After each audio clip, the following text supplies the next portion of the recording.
Assalamualaikum warahmatullahi wabarakatuh. Perkenalkan, saya Dr. Riset, Dr. Dito Anurogo, MSc, PhD. Saya alumnus PhD dari International PhD Program in Cell Therapy and Regenerative Medicine, College of Medicine, Taipei Medical University, TMU, Taipei, Taiwan. Pada kesempatan ini, saya akan membahas tentang revolusi kesehatan digital.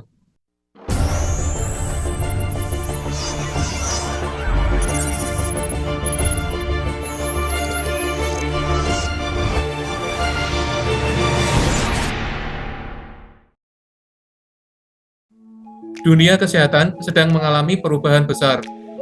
Jika dulu kita hanya mengenal dokter, stetoskop, dan obat-obatan, kini teknologi digital hadir membawa angin segar. Inilah era di mana ponsel, jam tangan pintar, dan internet tidak hanya untuk hiburan atau komunikasi, tetapi juga menjadi alat untuk menjaga dan meningkatkan kesehatan. Dari reaksi ke pencegahan.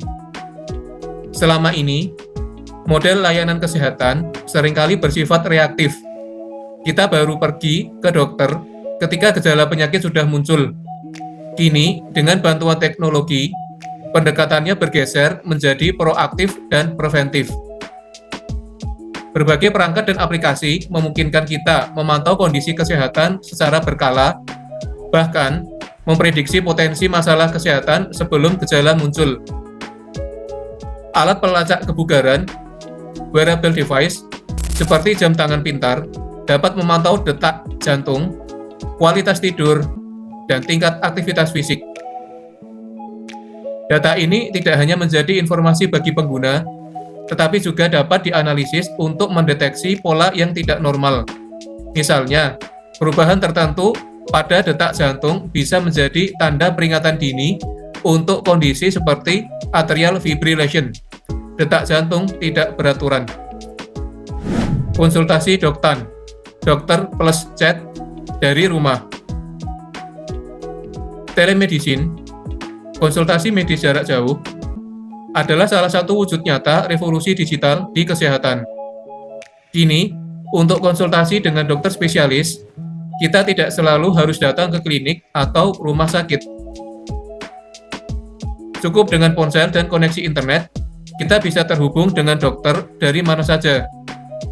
Kemudahan ini sangat terasa manfaatnya selama pandemi COVID-19, di mana mobilitas dibatasi dan rumah sakit menjadi tempat berisiko. Telemedicine memastikan bahwa layanan kesehatan primer dan dukungan kesehatan mental seperti konseling psikolog tetap dapat diakses. Keuntungannya jelas, menghemat waktu dan biaya transportasi, mengurangi risiko tertular penyakit, serta membuka akses bagi mereka yang tinggal di daerah terpencil. Kekuatan data dan kecerdasan buatan. Di balik layar, data memegang peranan sangat penting. Setiap kali kita menggunakan aplikasi kesehatan, melakukan pencarian gejala, atau memakai wearable device, kita menghasilkan data. Kumpulan data yang sangat besar ini disebut big data, kemudian dapat dianalisis untuk berbagai keperluan.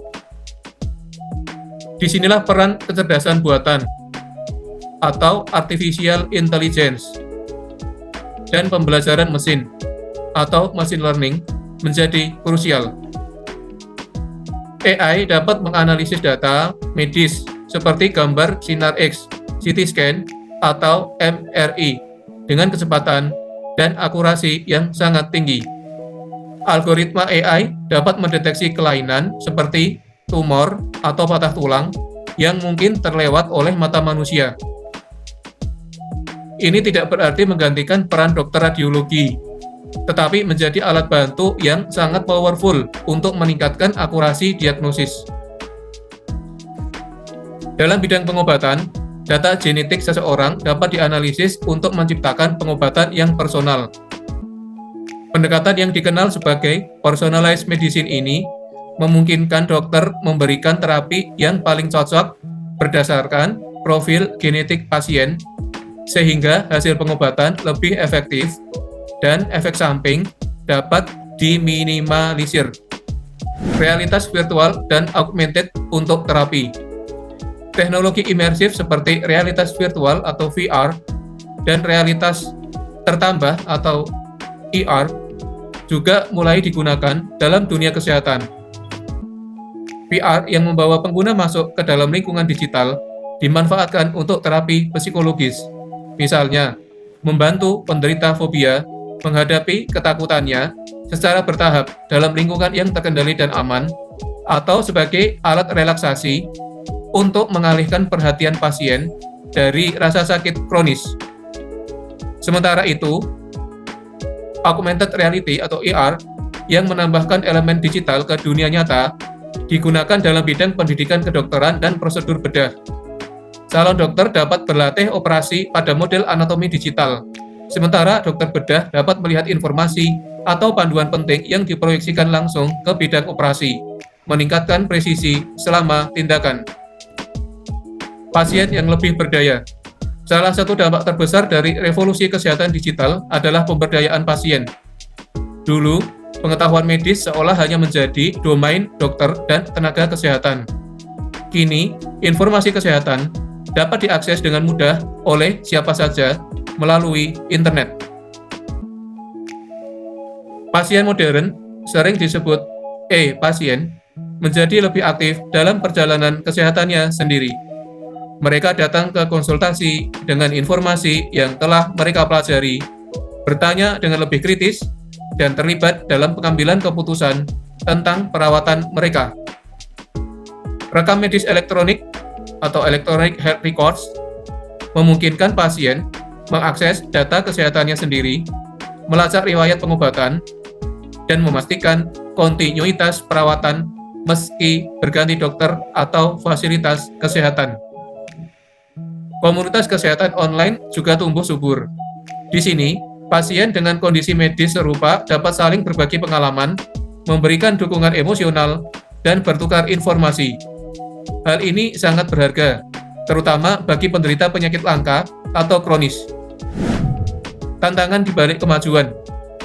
Meski menjanjikan banyak manfaat, transformasi digital di kesehatan juga menghadapi sejumlah tantangan yang perlu diatasi. Pertama, kesenjangan digital. Tidak semua orang memiliki akses yang sama terhadap teknologi. Masyarakat di daerah terpencil, kelompok lansia, atau mereka yang secara ekonomi kurang mampu, berisiko tertinggal. Jika tidak ditangani, teknologi justru dapat memperlebar kesenjangan dalam akses layanan kesehatan. 2. Privasi dan keamanan data. Data kesehatan adalah informasi yang sangat sensitif. Bagaimana memastikan data yang disimpan dan dikirimkan melalui platform digital terlindungi dari peretasan atau penyalahgunaan? Diperlukan sistem keamanan siber yang kuat dan regulasi yang jelas untuk melindungi privasi pasien. 3. Akurasi informasi. Kemudahan akses informasi juga berarti banjir informasi, termasuk misinformasi dan disinformasi kesehatan. Masyarakat perlu didorong untuk memiliki literasi kesehatan digital yang baik, yaitu kemampuan untuk mencari, mengevaluasi, dan memahami informasi kesehatan dari sumber yang kredibel. 4. Menjaga sentuhan manusiawi. Teknologi adalah alat yang hebat, tetapi tidak boleh mengikis hubungan manusiawi antara pasien dan tenaga kesehatan. Empati, perhatian, dan kepercayaan yang terbangun dalam interaksi langsung antara dokter dan pasien tetaplah unsur fundamental dalam proses penyembuhan. Tantangannya adalah mengintegrasikan teknologi tanpa menghilangkan sentuhan manusia ini. Masa depan kesehatan yang terhubung. Arah perkembangan kesehatan digital semakin jelas, menuju ekosistem kesehatan yang terintegrasi.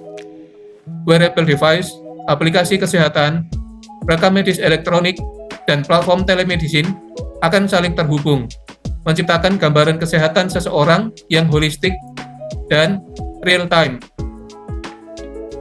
Internet of Medical Things, IoT, jaringan perangkat medis yang terhubung ke internet, memungkinkan pemantauan pasien dari jarak jauh secara terus-menerus. Misalnya, alat bantu jantung atau monitor glukosa yang mengirimkan data langsung kepada dokter. Robotika dan otomasi juga akan semakin banyak digunakan, terutama dalam bidang bedah, untuk meningkatkan presisi dan memungkinkan operasi dengan invasif minimal. Revolusi kesehatan digital ini bukan tentang menggantikan peran dokter dengan mesin, tetapi tentang kolaborasi. Teknologi hadir sebagai mitra yang memberdayakan baik tenaga kesehatan maupun masyarakat untuk mencapai outcomes kesehatan yang lebih baik, lebih personal, dan lebih mudah diakses oleh semua kalangan. Salam sehat dan sukses selalu dari saya, Dr. Riset, Dr. Dito Anurogo, MSc, PhD. Sampai jumpa lagi teman-teman. Wassalamualaikum warahmatullahi wabarakatuh.